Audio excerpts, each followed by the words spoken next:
नमस्कार मित्रों, मैं सुविधा गुप्ता आज आपके समक्ष प्रस्तुत हूँ अपने इस लेख के साथ जिसका शीर्षक है लिव इन रिलेशनशिप। आइए सुनते हैं मेरा यह लेख।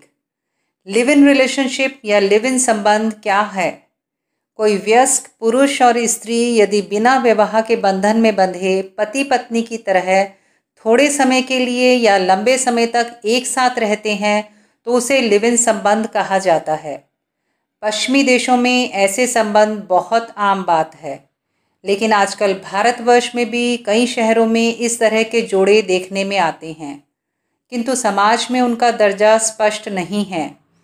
ज़्यादातर ऐसे जोड़ों के सोशल स्टेटस यानी सामाजिक ओहदे से परिवार वाले अनजान रहते हैं, या यूँ कहिए कि अपने ऐसे संबंधों को पुरुष और स्त्री अपने माता पिता, परिवार और रिश्तेदारों से छुपा कर रखते हैं। अब मुख्य बात यहाँ यह देखने की है कि इंसान कोई बात अपने परिवार और समाज से क्यों छुपाता है। अगर कोई बात सच है, सही है, तो किसी से छिपाने की आवश्यकता होती ही नहीं है। लेकिन अगर कोई बात सबसे छिपाई जा रही है तो इसका मतलब यह है कि या तो वह बात झूठ है या गलत है, तभी उसको छिपाने की आवश्यकता महसूस हुई है। लिव इन रिलेशनशिप में दूसरी बात यह गौर करने की है कि ऐसे संबंधों में रहने वाले पुरुष और स्त्री ज़्यादातर यह तर्क देते हुए मिलते हैं कि बाद में पछताने से तो पहले साथ रहकर कंपैटिबिलिटी यानी अनुकूलता देख ली जाए तो वह ज़्यादा उचित है। अब आप यह बताइए कि इस कंपैटिबिलिटी की परिभाषा क्या है? पति पत्नी की तो पूरी उम्र निकल जाती है कंपैटिबिलिटी का तालमेल बिठाने में, और आप किस किस व्यवहार में अनुकूलता का असेसमेंट यानी आकलन करेंगे? घर के कामों में, आय के साधन में, एक दूसरे के माता पिता के साथ व्यवहार में, बच्चे की जिम्मेदारी उठाने में, पारस्परिक सुख देने के मामले में, पड़ोसियों रिश्तेदारों से व्यवहार के मामले में, आदि आदि। अरे साहब, यह सूची तो बहुत लंबी है। किस किस बात में आप कंपैटिबिलिटी का आकलन करेंगे?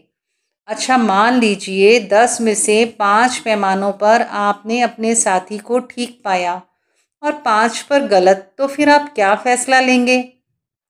आप दोनों या दोनों में से एक साथी सही या गलत कुछ भी फैसला लेने के लिए स्वतंत्र तो होगा ही।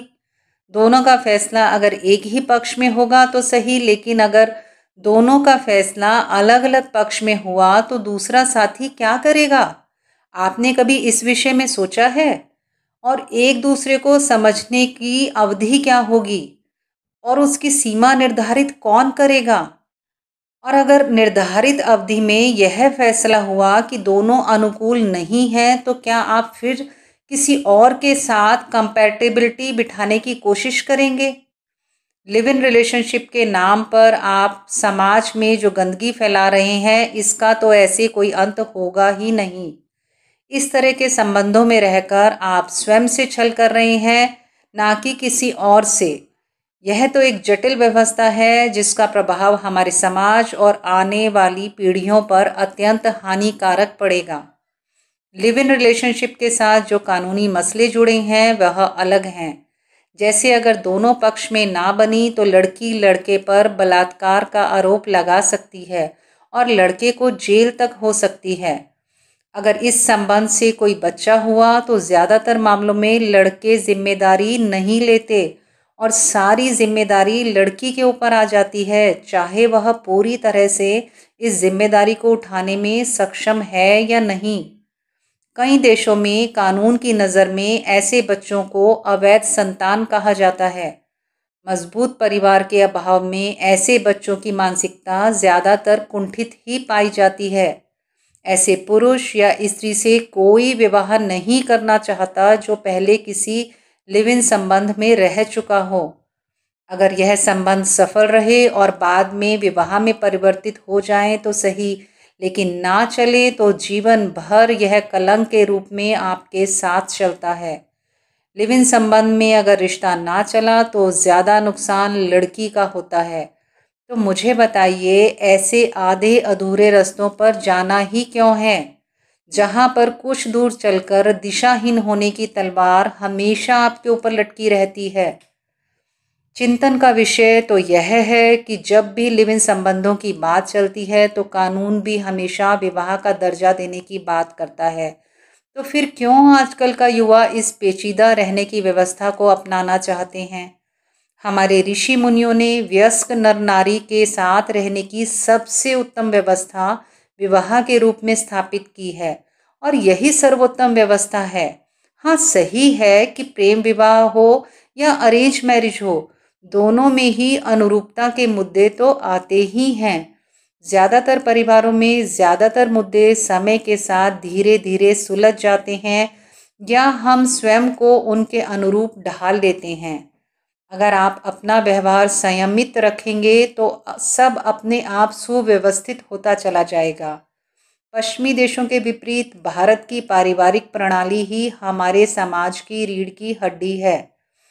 इसमें इंसान पीढ़ी दर पीढ़ी स्नेह के बंधनों की डोरियों में बंधा रहता है और एक सभ्य समाज का निर्माण करता है, और यही सर्वोत्तम मार्ग है।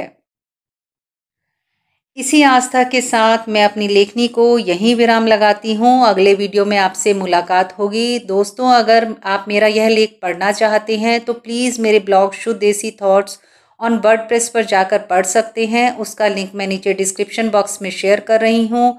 मित्रों, आपके कमेंट से मुझे और लिखने की प्रेरणा मिलती है, इसलिए प्लीज़ कमेंट सेक्शन में कमेंट करना मत भूलिएगा। अगर आप मेरे चैनल पर नए हैं तो मेरे चैनल को शेयर और सब्सक्राइब अवश्य करिए। साथ ही बेल बटन को ज़रूर प्रेस करिए ताकि मेरे आने वाले वीडियो का नोटिफिकेशन आपको जल्द से जल्द मिल सके। धैर्य से मुझे सुनने के लिए आपका हार्दिक आभार। धन्यवाद।